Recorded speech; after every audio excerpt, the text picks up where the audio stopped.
ओम शांति 18/6/20 महावाक्य मिठे बच्चे बाबा तुम मानंकु नुआ दुनिया को जीवा पाई राजयोग शिखाउचंती सेथिपाई एही पुराणा दुनियार विनाश मध्य निश्चित हेबो। प्रश्न मनुष्य मानक भितरे केउ एक भल अभ्यास रहिछि किंतु ता द्वारा मध्य कोनोसी प्राप्ति हेउ नाही। उत्तर मनुष्य मानकर भगवान को मने पकेइबार अभ्यास रहिछि जेबे कोनोसी असुविधा हेउछि सेतेबेले कहि देउचंती हे भगवान। शिवलिंगर दृश्य सम्मुख को आसी जाउछि किंतु यथार्थ परिचय नथिबा कारणरू कोनोसी प्राप्ति हेउ नाही। पुणी कहि देउचंती सुख दुख सबु किछि से ही देउचंती किंतु तुमे माने एबे एपरि कहिबो नाही। ओम शांति। बाबा जहांकु रचयिता कुहा जाउछि से काहार रचयिता? नुआ दुनियार रचयिता। नुआ दुनिया को कुहा जाउछि स्वर्ग अथवा सुखधाम। नाम तो कहउचंती किंतु बुझु नाहांती। कृष्णଙ୍କ मंदिर को मध्य सुखधाम कहउचंती तेबे ताहा छोट मंदिर होई गला ना। कृष्ण तो विश्वर मालिक थिले बेहदर मालिकंकु जेपरि हदर मालिक करि देउचंती। कृष्णଙ୍କର छोट मंदिर को सुखधाम कहउचंती। बुद्धि रे कथा आसु नाही जे से तो विश्वर मालिक थिले भारत रे ही रहुथिले। तुमको मध्य पूर्वरु किछि जणा नथिला। बाबांको तो सबु किछि जणा अछि। से सृष्टिर आदि मध्य अंत को जानिचंती। एबे तुमे पिला माने जानुच दुनिया रे तो एकथा मध्य काहाकु जणा नाही ब्रह्मा विष्णु शंकर किए। शिव हेउचंती सर्वोच्च भगवान। अच्छा पुणी प्रजापिता ब्रह्मा कुआडू आसिले? से तो मनुष्य ही अटंती ना। प्रजापिता ब्रह्मा तो निश्चय ए दुनिया रे ही आवश्यक ना जहांको द्वारा ब्राह्मण सृष्टि हेबे। प्रजापिता अर्थ मुख द्वारा पोष्य कराइबा वाला। तुमे हेउच मुख वंशावली। एबे तुमे जानुच जे किपरि ब्रह्मांकु शिव बाबा निजर करी मुख वंशावली संतान रचना करिचंती। एहांको मध्यरे प्रवेश मध्य करिचंती। पुणी कहउचंती इए मध्य मोर संतान अटे। तुमे जानिच ब्रह्मा नाम किपरि रखागला किपरि जन्म हेले एकथा आहु केही मध्य जानि नाहांती। केवल महिमा गान करुचंती जे परमपिता परमात्मा सर्वोच्च अटंती किंतु एहा काहारी बुद्धि रे आसु नाही जे सर्वोच्च हेउचंती बाबा। सेई आम समस्त आत्मा मानंकर पिता अटंती। सेई मध्य बिंदु रूप ही अटंती। तांको पाखरे सृष्टिर आदि मध्य अंतर ज्ञान रहिछि। एही ज्ञान मध्य तुमको एबे ही मिलुछि। पूर्वरु टिकिए हेले मध्य एही ज्ञान नथिला। मनुष्य केवल कहउचंती ब्रह्मा विष्णु शंकर किंतु किछि हेले जानि नाहांती। तेणु सेमानंकु मध्य बुझाइबाकु हेबो।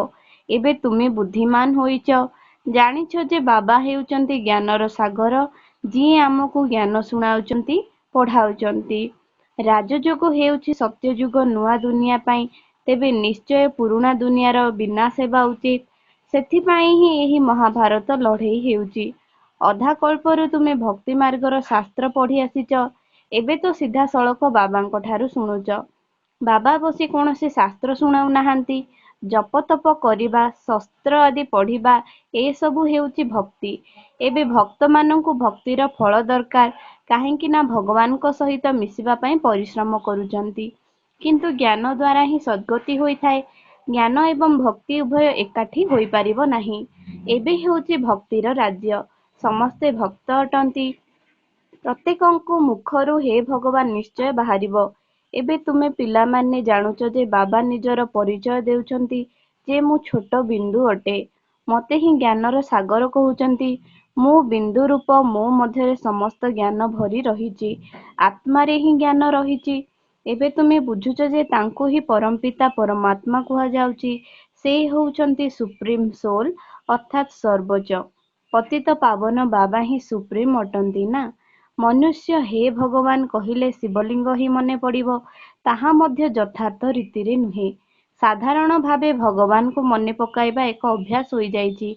कहिथांती भगवान ही सुख दुख देउचंती। एबे तुमे पिला माने एपरि कहिबो नाही।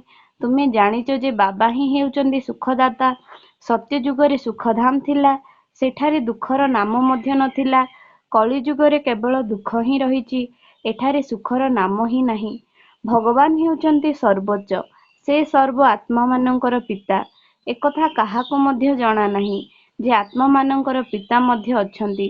କହୁଛନ୍ତି ମଧ୍ୟ ଆମେ ସବୁ ଭାଇ ଭାଇ ଅଟୁ, ତେବେ ନିଶ୍ଚୟ ସମସ୍ତେ ଗୋଟିଏ ବାବାଙ୍କର ସନ୍ତାନ ହେଲେ ନା। କେହି ପୁଣି କହିଦେଉଛନ୍ତି ସେ ସର୍ବବ୍ୟାପୀ ଅଟନ୍ତି। ତୋ ଭିତରେ ବି ଅଛନ୍ତି, ମୋ ଭିତରେ ବି ଅଛନ୍ତି। ଆରେ ତୁମେ ତ ଆତ୍ମା ଅଟ, ଏହା ତୁମର ଶରୀର ଅଟେ, ପୁଣି ତୃତୀୟ ବସ୍ତୁ କିପରି ରହିପାରିବ?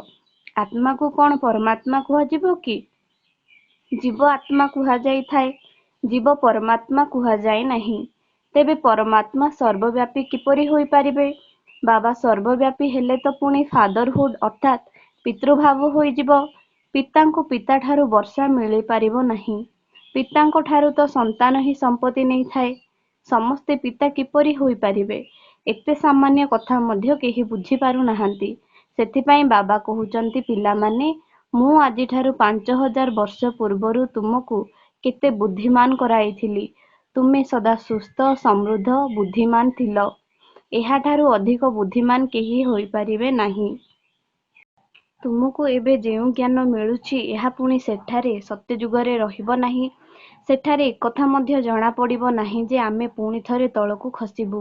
ଅଧୋଗତି କଥା ଜାଣିଲେ ପୁଣି ସୁଖର ଅନୁଭବ ହିଁ ହେବ ନାହିଁ। ଏହି ଜ୍ଞାନ ପୁଣି ପ୍ରାୟ ଲୋପ ହୋଇଯିବ। ଏହି ଡ୍ରାମାର ଜ୍ଞାନ କେବଳ ବର୍ତ୍ତମାନ ତୁମ ବୁଦ୍ଧିରେ ଅଛି। ବ୍ରାହ୍ମଣ ହିଁ ଜ୍ଞାନର ଅଧିକାରୀ ହେଉଛନ୍ତି। ତୁମ ବୁଦ୍ଧିରେ ଅଛି ଯେ ଏବେ ଆମେ ବ୍ରାହ୍ମଣ ବର୍ଣ୍ଣର ଅଟୁ। ବ୍ରାହ୍ମଣ ହିଁ ବାବା ଜ୍ଞାନ ଶୁଣାଉଛନ୍ତି। ବ୍ରାହ୍ମଣ ପୁଣି ସମସ୍ତଙ୍କୁ ଶୁଣାଉଛନ୍ତି। ଗାୟନ ମଧ୍ୟ ରହିଛି। ଭଗବାନ ଆସି ସ୍ୱର୍ଗର ସ୍ଥାପନା କରିଥିଲେ, ରାଜଯୋଗ ଶିଖାଇଥିଲେ। ଦେଖ, କୃଷ୍ଣ ଜୟନ୍ତୀ ପାଳନ କରୁଛନ୍ତି, ଭାବୁଛନ୍ତି ଯେ କୃଷ୍ଣ ବୈକୁଣ୍ଠର ମାଲିକ ଥିଲେ, କିନ୍ତୁ ସେ ବିଶ୍ୱର ମାଲିକ ଥିଲେ। ଏହି କଥା ବୁଦ୍ଧିରେ ଆସୁନାହିଁ। ଯେବେ ତାଙ୍କର ରାଜ୍ୟ ଥିଲା, ସେ ସମୟରେ ଅନ୍ୟ କୌଣସି ଧର୍ମ ନଥିଲା। ତାଙ୍କର ହିଁ ସାରା ବିଶ୍ୱ ଉପରେ ରାଜ୍ୟ ଥିଲା ଏବଂ ତାହା ଯମୁନା କୂଳରେ ଥିଲା। ଏବେ ତୁମକୁ ଏହା କିଏ ବୁଝାଉଛନ୍ତି? ଭଗବାନ ବାଚ୍। ବାକି ସାଧୁସନ୍ତମାନେ ଯାହା କିଛି ବି ବେଦଶାସ୍ତ୍ର ଆଦି ଶୁଣାଉଛନ୍ତି, ସେ ସବୁ ହେଉଛି ଭକ୍ତି ମାର୍ଗର। ଏଠାରେ ତ ସ୍ୱୟଂ ଭଗବାନ ତୁମକୁ ଶୁଣାଉଛନ୍ତି। ଏବେ ତୁମେ ଜାଣୁଛ ଆମେ ପୁରୁଷୋତ୍ତମ ହେଉଛୁ। ତୁମ ବୁଦ୍ଧିରେ ଏହା ଅଛି ଯେ ଆମେ ଶାନ୍ତିଧାମର ବାସିନ୍ଦା ଅଟୁ, ପୁଣି ଆମେ ଆସି 21 ଜନ୍ମର ପ୍ରାରବ୍ଧ ଭୋଗ କରିବୁ। ତୁମେ ପିଲାମାନେ ଆନ୍ତରିକ ଖୁସିରେ ଗଦଗଦ ହେବା ଉଚିତ ଯେ ବେହଦର ବାବା ଶିବ ବାବା ଆମକୁ ପଢ଼ାଉଛନ୍ତି। ସେ ଜ୍ଞାନର ସାଗର ଅଟନ୍ତି। ସୃଷ୍ଟିର ଆଦି ମଧ୍ୟ ଅନ୍ତକୁ ଜାଣିଛନ୍ତି। ଏପରି ଶ୍ରେଷ୍ଠ ପିତା ଆମ ପାଇଁ ଆସିଛନ୍ତି, ତେଣୁ ଖୁସିରେ କୁରୁଳି ଉଠୁଛ। ବାବାଙ୍କୁ କହୁଛନ୍ତି ଆମେ ତୁମକୁ ନିଜର ଉତ୍ତରାଧିକାରୀ କରିଛୁ। ପିତା ପିଲାମାନଙ୍କ ଉପରେ ସମର୍ପିତ ହେଉଛନ୍ତି। ସନ୍ତାନମାନେ ପୁଣି କହୁଛନ୍ତି ଯେ ଭଗବାନ, ଆପଣ ଯେବେ ଆସିବେ ତେବେ ଆମେ ଆପଣଙ୍କ ଉପରେ ହିଁ ସମର୍ପିତ ହେବୁ, ଅର୍ଥାତ୍ ଆପଣଙ୍କୁ ସନ୍ତାନ କରିବୁ। ଶିବ ବାବା ମଧ୍ୟ ନିଜ ସନ୍ତାନମାନଙ୍କୁ ହିଁ ଉତ୍ତରାଧିକାରୀ କରୁଛନ୍ତି। ବାବାଙ୍କୁ କିପରି ଉତ୍ତରାଧିକାରୀ କରିବ, ଏହା ମଧ୍ୟ କୁହ୍ୟ କଥା ଅଟେ। ନିଜର ସବୁକିଛି ଅଦଳ ବଦଳ କରିବାକୁ ହେବ। ଏହା ସବୁ ବୁଦ୍ଧିର କାମ ଅଟେ। ଗରିବମାନେ ତ ତୁରନ୍ତ ବଦଳାଇ ଦେବେ, ସାହୁକାରମାନେ କଷ୍ଟରେ କରିବେ। ଯେ ପର୍ଯ୍ୟନ୍ତ ସେମାନେ ସମ୍ପୂର୍ଣ୍ଣ ରୂପେ ଜ୍ଞାନ ବୁଝି ନାହାନ୍ତି, ବାବାଙ୍କୁ ଉତ୍ତରାଧିକାରୀ କରିବା କଷ୍ଟ ହୋଇଥାଏ। ସେମାନଙ୍କର ଏତେ ସାହସ ନଥାଏ। ଗରିବମାନେ ତ ତୁରନ୍ତ କହିଦେଉଛନ୍ତି, ବାବା ଆମେ ଆପଣଙ୍କୁ ହିଁ ଉତ୍ତରାଧିକାରୀ କରିବୁ, ଆମ ପାଖରେ ବା କ'ଣ ଅଛି? ଉତ୍ତରାଧିକାରୀ କରି ପୁଣି ନିଜର ଶରୀର ନିର୍ବାହ ପାଇଁ କର୍ମଧନ୍ଦା ମଧ୍ୟ କରିବାକୁ ହେବ। କେବଳ ନିମିତ୍ତ ଭାବି ରହିବାକୁ ହେବ। ବହୁତ ଉପାୟ ବତାଉଛନ୍ତି। ବାବା କେବଳ ଦେଖୁଛନ୍ତି କି କୌଣସି ପାପ କର୍ମରେ ପଇସା ନଷ୍ଟ କରୁନାହାନ୍ତି ତ? ମନୁଷ୍ୟକୁ ପୁଣ୍ୟ ଆତ୍ମା କରିବାରେ ପଇସା ଲଗାଉଛନ୍ତି। ସେବା ମଧ୍ୟ ଶ୍ରୀମତ୍ ପ୍ରମାଣ କରୁଛନ୍ତି। ଏସବୁର ପୁରା ଯାଞ୍ଚ କରାଯିବ, ପୁଣି ମତ ଦିଆଯିବ। ଇଏ ବ୍ରହ୍ମା ବାବା ମଧ୍ୟ ନିଜର ବ୍ୟବସାୟରୁ ଈଶ୍ୱରଙ୍କ ନିମନ୍ତେ ଅର୍ଥାତ୍ ଧର୍ମ କାର୍ଯ୍ୟ ପାଇଁ ପଇସା ବାହାର କରୁଥିଲେ ନା। ତାହା ତ ପରୋକ୍ଷ ଥିଲା। ଏବେ ବାବା ସିଧାସଳଖ ଆସିଛନ୍ତି। ମନୁଷ୍ୟ ଭାବୁଛନ୍ତି ଆମେ ଯାହା କିଛି କରୁଛୁ ତାର ଫଳ ଈଶ୍ୱର ପରଜନ୍ମରେ ଦେଉଛନ୍ତି। କେହି ଗରିବ ଦୁଃଖୀ ହୋଇଥିଲେ ବୁଝିଯିବେ ଯେ କର୍ମ ହିଁ ଏପରି କରିଛନ୍ତି। ଭଲ କର୍ମ କରିଥିଲେ ସୁଖୀ ହୋଇଥାନ୍ତି। ବାବା ତୁମମାନଙ୍କୁ କର୍ମର ଗତି ଉପରେ ବୁଝାଉଛନ୍ତି। ରାବଣ ରାଜ୍ୟରେ ତୁମର ସବୁ କର୍ମ ବିକର୍ମ ହିଁ ହୋଇଯାଉଛି। ସତ୍ୟଯୁଗ ତ୍ରେତାରେ ରାବଣ ହିଁ ନଥାଏ। ସେଥିପାଇଁ ସେଠାରେ କୌଣସି କର୍ମ ବିକର୍ମ ହେବ ନାହିଁ। ଏଠାରେ ଯାହା କିଛି ଭଲ କର୍ମ କରୁଛ, ତାର ଫଳ ମଧ୍ୟ ଅଳ୍ପ କାଳ ପାଇଁ ସୁଖ ମିଳୁଛି। ତଥାପି ମଧ୍ୟ କୌଣସି ନା କୌଣସି ରୋଗ ଖିଟପିଟ ତ ହେଉଛି, କାହିଁକି ନା ଅଳ୍ପ କାଳର ସୁଖ ଅଟେ। ଏବେ ବାବା କହୁଛନ୍ତି ଏହି ରାବଣ ରାଜ୍ୟ ହିଁ ଶେଷ ହୋଇଯିବ। ରାମ ରାଜ୍ୟର ସ୍ଥାପନା ଶିବ ବାବା କରୁଛନ୍ତି। ତୁମେ ଜାଣିଛ ଏହି ଚକ୍ର କିପରି ଘୁରୁଛି? ଭାରତ ହିଁ ପୁଣି ଗରିବ ହୋଇଯାଉଛି। ଭାରତ ଆଜିଠାରୁ 5000 ବର୍ଷ ପୂର୍ବେ ସ୍ୱର୍ଗ ଥିଲା। ଏହି ଲକ୍ଷ୍ମୀ ନାରାୟଣଙ୍କର ରାଜ୍ୟ ଥିଲା। ପ୍ରଥମେ ଏମାନଙ୍କର ରାଜତ୍ୱ ଥିଲା। ରାଜକୁମାର କୃଷ୍ଣ ପୁଣି ସ୍ୱୟଂବର ହେବା ପରେ ରାଜା ହେଲେ। ନାରାୟଣ ନାମ ରଖାଗଲା। ଏକଥା ମଧ୍ୟ ତୁମେ ଏବେ ବୁଝୁଛ, ତେଣୁ ଆଶ୍ଚର୍ଯ୍ୟ ଲାଗୁଛି। ବାବା ଆପଣ ସାରା ରଚୟିତା ଏବଂ ରଚନାର ଜ୍ଞାନ ଶୁଣାଉଛନ୍ତି। ଆପଣ ଆମକୁ କେତେ ଶ୍ରେଷ୍ଠ ପାଠ ପଢ଼ାଉଛନ୍ତି। ଆପଣଙ୍କ ନିକଟରେ ସମର୍ପଣ ହେବୁ। ଆମକୁ ତ ଏକା ବାବାଙ୍କ ବ୍ୟତୀତ ଆଉ କାହାକୁ ୟାଦ କରିବାର ନାହିଁ। ଶେଷ ପର୍ଯ୍ୟନ୍ତ ପଢ଼ିବାକୁ ହେବ, ତେଣୁ ନିଶ୍ଚୟ ଶିକ୍ଷକଙ୍କୁ ୟାଦ କରିବାକୁ ହେବ। ସ୍କୁଲରେ ଶିକ୍ଷକଙ୍କୁ ମନେ ପକାଇଥାନ୍ତି ନା? ସେହି ସ୍କୁଲ ମାନଙ୍କରେ କେତେ ଶିକ୍ଷକ ରହିଥାନ୍ତି। ପ୍ରତ୍ୟେକ ଶ୍ରେଣୀର ଶିକ୍ଷକ ଅଲଗା ଥାନ୍ତି। ଏଠାରେ ତ ଜଣେ ମାତ୍ର ଶିକ୍ଷକ ରହିଛନ୍ତି। କେତେ ପ୍ରିୟ ଅଟନ୍ତି। ପ୍ରିୟ ବାବା, ପ୍ରିୟ ଶିକ୍ଷକ। ଆଗରୁ ଭକ୍ତି ମାର୍ଗରେ ଅନ୍ଧଶ୍ରଦ୍ଧାରେ ମନେ ପକାଉଥିଲ। ଏବେ ତ ସିଧାସଳଖ ବାବା ପଢ଼ାଉଛନ୍ତି, ତେଣୁ କେତେ ଖୁସି ହେବା ଉଚିତ। ତଥାପି ମଧ୍ୟ କହୁଛନ୍ତି ବାବା ଆମେ ଭୁଲି ଯାଉଛୁ। ଜଣା ନାହିଁ ଆମର ବୁଦ୍ଧି ଆପଣଙ୍କୁ କାହିଁକି ମନେ ପକାଇ ପାରୁନାହିଁ। ଗାୟନ ମଧ୍ୟ କରୁଛନ୍ତି। ଈଶ୍ୱରଙ୍କ ଗତିମତି ଭିନ୍ନ ଅଟେ।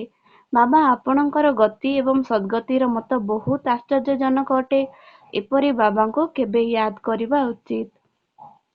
ସ୍ତ୍ରୀ ନିଜ ସ୍ୱାମୀର ଗୁଣଗାନ କରିଥାଏ ନା, ମୋ ପତି ବହୁତ ଭଲ ଅଟନ୍ତି, ଏହି ସବୁ ତାଙ୍କର ସମ୍ପତ୍ତି ଅଛି, ଭିତରେ ଖୁସି ରହିଥାଏ ନା। ବାବା ତ ହେଉଛନ୍ତି ପତିତମାନଙ୍କର ପତି, ପିତାଙ୍କର ପିତା। ଏହାଙ୍କଠାରୁ କେତେ ଆମକୁ ସୁଖ ମିଳୁଛି, ଆଉ ସମସ୍ତଙ୍କ ଠାରୁ ତ ଦୁଃଖ ମିଳୁଛି। ହଁ, ଶିକ୍ଷକଙ୍କ ଠାରୁ ସୁଖ ମିଳିଥାଏ, କାହିଁକି ନା ପାଠପଢ଼ା ଦ୍ୱାରା ରୋଜଗାର ହୋଇଥାଏ। ଗୁରୁ ସର୍ବଦା ବାନପ୍ରସ୍ଥ ଅବସ୍ଥାରେ କରାଯାଇଥାଏ। ବାବା କହୁଛନ୍ତି ମୁଁ ବାନପ୍ରସ୍ଥ ସମୟରେ ଆସୁଛି। ଇଏ ମଧ୍ୟ ବାନପ୍ରସ୍ଥୀ, ମୁଁ ମଧ୍ୟ ବାନପ୍ରସ୍ଥୀ ଅଟେ। ଏମାନେ ସମସ୍ତେ ମୋର ସନ୍ତାନ ମଧ୍ୟ ବାନପ୍ରସ୍ଥୀ ଅଟନ୍ତି। ପିତା, ଶିକ୍ଷକ, ଗୁରୁ ତିନି ଜଣ ଏକତ୍ର ଅଟନ୍ତି। ବାବା ଶିକ୍ଷକ ମଧ୍ୟ ହେଉଛନ୍ତି, ପୁଣି ଗୁରୁ ହୋଇ ସାଥିରେ ନେଇଯାଉଛନ୍ତି। ଏକା ବାବାଙ୍କର ହିଁ ମହିମା ଅଟେ। ଏହି କଥା ସବୁ ଅନ୍ୟ କୌଣସି ଶାସ୍ତ୍ର ଆଦିରେ ନାହିଁ। ବାବା ପ୍ରତ୍ୟେକ କଥା ଭଲ ଭାବରେ ବୁଝାଉଛନ୍ତି। ଏହାଠାରୁ ଶ୍ରେଷ୍ଠ ଜ୍ଞାନ ଆଉ କିଛି ନାହିଁ, ତେଣୁ ଆଉ କିଛି ଜାଣିବା ଦରକାର ନାହିଁ। ଆମେ ସବୁ କିଛି ଜାଣି ବିଶ୍ୱର ମାଲିକ ହୋଇଯାଉଛୁ, ଆଉ ଅଧିକା ଜାଣି କ'ଣ କରିବୁ? ପିଲାମାନଙ୍କ ବୁଦ୍ଧିରେ ଏକଥା ରହିଲେ ଖୁସିରେ ରହିବେ ଏବଂ ବାରମ୍ବାର ସେହି ସ୍ମୃତିରେ ରହିବେ। ପୁଣ୍ୟ ଆତ୍ମା ହେବା ପାଇଁ ୟାଦରେ ନିଶ୍ଚୟ ରହିବା ଉଚିତ। ମାୟାର ଧର୍ମ ହେଉଛି ତୁମକୁ ବିସ୍ମୃତି କରାଇବା। ଯୋଗରେ ହିଁ ମାୟା ବିଘ୍ନ ପକାଉଛି। ଭୁଲି ଯାଉଛ, ମାୟାର ତୋଫାନ ବହୁତ ଆସୁଛି। ଏହା ମଧ୍ୟ ଡ୍ରାମାରେ ନିର୍ଦ୍ଧାରିତ ରହିଛି। ସବୁଠାରୁ ଆଗରେ ତ ଇଏ ବ୍ରହ୍ମା ଅଛନ୍ତି, ତେଣୁ ୟାଙ୍କୁ ସବୁ ଅନୁଭବ ହେଉଛି। ବ୍ରହ୍ମା ବାବା କହୁଛନ୍ତି ମୋ ପାଖକୁ ପ୍ରଥମେ ତୋଫାନ ଆସିଲେ ଯାଇ ସମସ୍ତଙ୍କୁ ବୁଝାଇବି ନା। ଏହିପରି ମାୟାର ତୁଫାନ ଆସିବ। ବ୍ରହ୍ମା ବାବାଙ୍କ ପାଖକୁ ମଧ୍ୟ ଆସୁଛି, ତୁମ ପାଖକୁ ମଧ୍ୟ ଆସିବ। ଯଦି ମାୟାର ତୁଫାନ ଆସିବ ନାହିଁ, ଯୋଗ ଲାଗି ରହିବ, ତେବେ ତ ତୁରନ୍ତ କର୍ମାତୀତ ଅବସ୍ଥା ହୋଇଯିବ। ପୁଣି ଆମେ ଏଠାରେ ରହିପାରିବା ନାହିଁ। କର୍ମାତୀତ ଅବସ୍ଥା ହୋଇଗଲେ ପୁଣି ସମସ୍ତେ ଉପରକୁ ଚାଲିଯିବେ। ଶିବଙ୍କ ବରଯାତ୍ରୀ ବୋଲି ଗାୟନ ରହିଛି ନା। ଶିବ ବାବା ଆସିବେ, ତେବେ ଯାଇ ଆମେ ସମସ୍ତେ ଆତ୍ମାମାନେ ଯିବା। ଶିବ ବାବା ଆସୁଛନ୍ତି ସମସ୍ତଙ୍କୁ ନେଇଯିବା ପାଇଁ। ସତ୍ୟଯୁଗରେ କ'ଣ ଏତେ ଆତ୍ମା ରହିପାରିବେ କି?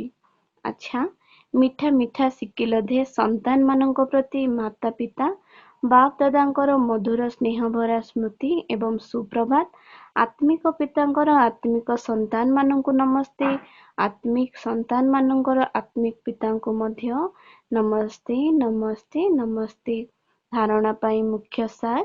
ନମ୍ବର 1, ଶିବ ବାବାଙ୍କୁ ନିଜର ଉତ୍ତରାଧିକାରୀ କରି ସବୁକିଛି ଅଦଳ ବଦଳ କରିଦେବାକୁ ହେବ। ବାବାଙ୍କୁ ଉତ୍ତରାଧିକାରୀ କରି ଶରୀର ନିର୍ବାହ ମଧ୍ୟ କରିବାକୁ ପଡ଼ିବ। ନିଜକୁ ନିମିତ୍ତ ମନେ କରି ରହିବାକୁ ହେବ। ନିଜର ଟଙ୍କା ପଇସା କୌଣସି ପାପ କର୍ମରେ ଲଗାଇବାର ନାହିଁ। ନମ୍ବର 2, ମନ ଭିତରେ ଭିତରେ ଖୁସିରେ ଉଛୁଳି ଉଠିବା ଦରକାର ଯେ ସ୍ୱୟଂ ଜ୍ଞାନର ସାଗର ବାବା ଆମକୁ ପଢ଼ାଉଛନ୍ତି। ପୁଣ୍ୟ ଆତ୍ମା ହେବା ପାଇଁ ବାବାଙ୍କ ସ୍ମୃତିରେ ରହିବାକୁ ହେବ। ମାୟାର ତୋଫାନକୁ ଡରିବାର ନାହିଁ। ବରଦାନ, ଆତ୍ମ ଅଭିମାନୀ ସ୍ଥିତି ଦ୍ୱାରା ବ୍ୟର୍ଥ କଥାର ଷ୍ଟକକୁ ସମାପ୍ତ କରି ଖୁସି ରୂପକ ସମ୍ପତ୍ତିରେ ସମ୍ପନ୍ନ ହୁଅ। ଆତ୍ମ ଅଭିମାନୀ ସ୍ଥିତି ଦ୍ୱାରା ବ୍ୟର୍ଥ କଥାର ଷ୍ଟକକୁ ସମାପ୍ତ କରି ଖୁସି ରୂପକ ସମ୍ପତ୍ତିରେ ସମ୍ପନ୍ନ ହୁଅ। ଆତ୍ମ ଅଭିମାନୀ ସ୍ଥିତି ଦ୍ୱାରା ବ୍ୟର୍ଥ କଥାର ଷ୍ଟକ୍ ଅର୍ଥାତ୍ ଜମାକୁ ସମାପ୍ତ କର, ନଚେତ୍ ପରସ୍ପରର ଅବଗୁଣକୁ ବର୍ଣ୍ଣନା କରି ବାୟୁମଣ୍ଡଳରେ ଅବଗୁଣ ରୂପୀ ବେମାରୀର ଜୀବାଣୁ ସଂକ୍ରମଣ କରିବ, ଯାହାଦ୍ୱାରା ବାତାବରଣ ଶକ୍ତିଶାଳୀ ହୋଇପାରିବ ନାହିଁ। ତୁମ ନିକଟକୁ ଅନେକ ଆତ୍ମା ଅନେକ ପ୍ରକାରର ଉଦ୍ଦେଶ୍ୟ ନେଇ ଆସିବେ, କିନ୍ତୁ ତୁମଠାରୁ ସେମାନେ ଶୁଭ ଭାବନା ଯୁକ୍ତ କଥା ଗ୍ରହଣ କରି ଯାଆନ୍ତୁ। କିନ୍ତୁ ଏହା ସେତେବେଳେ ସମ୍ଭବ ହେବ ଯେତେବେଳେ ତୁମ ପାଖରେ ସୁଖଦାୟୀ ବାଣୀର ଷ୍ଟକ୍ ଜମା ହେବ। ଯଦି ମନ ଭିତରେ କାହା ପ୍ରତି ମଧ୍ୟ ବ୍ୟର୍ଥ ଭାବନା ଥିବ, ତେବେ ସେଠାରେ ବାପ୍ ବଦଳରେ ପାପ ଥିବ। ସ୍ଲୋଗାନ: ଯଦି ସ୍ମୃତିର ସୁଇଚ୍ ଅନ୍ ଥିବ, ତେବେ ମୁଡ୍ ଅଫ୍ ହୋଇପାରିବ ନାହିଁ। ଯଦି ସ୍ମୃତିର ସୁଇଚ୍ ଅନ୍ ଥିବ, ତେବେ ମୁଡ୍ ଅଫ୍ ହୋଇପାରିବ ନାହିଁ। ଓମ୍ ଶାନ୍ତି।